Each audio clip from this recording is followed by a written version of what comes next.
Autre question, celle de Didier, qui pose la question toute simple. Est-ce que l'hôpital d'Épernay est menacé de fermeture par l'Agence régionale de santé? Non, en aucun cas. L'hôpital d'Épernay a connu des difficultés comme beaucoup d'hôpitaux français.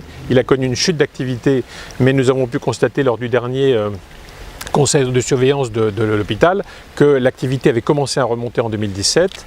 Il y a un travail de réorganisation qui a été mis en place. Il y a eu surtout l'adossement de l'hôpital d'Épernay au CHU de Reims, c'est-à-dire qu'aujourd'hui le directeur de l'hôpital et le directeur adjoint de la directrice de l'hôpital du CHU, ce qui permet là aussi d'avoir maintenant des médecins de Reims qui viennent ici, chirurgiens par exemple, opérer à Épernay.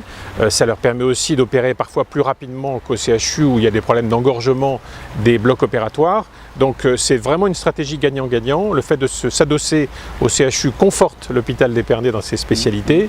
En même temps, il existait déjà évidemment des liens entre les deux hôpitaux précédemment et ça permet surtout d'obtenir plus facilement l'arrivée de médecins qui est une difficulté dans les hôpitaux de taille moyenne qui souvent avaient du mal à recruter des chirurgiens. Donc le problème est en voie d'être résolu de ce côté-là, l'activité redémarre et évidemment il n'est pas question d'imaginer la fin de l'hôpital d'Épernay. Il y a même 2 projets importants qui vont voir le jour cette année.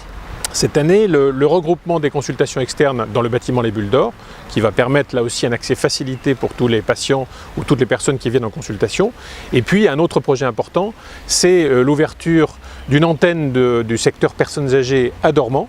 C'est important parce qu'il y a un certain nombre de patients qui viennent du secteur de Dormans, voire même jusqu'en bordure de l'Aisne. Et le fait d'installer une résidence médicalisée pour personnes âgées à Dormans, directement dépendant de l'hôpital, permettra d'être en quelque sorte un poste avancé sur l'ouest du département.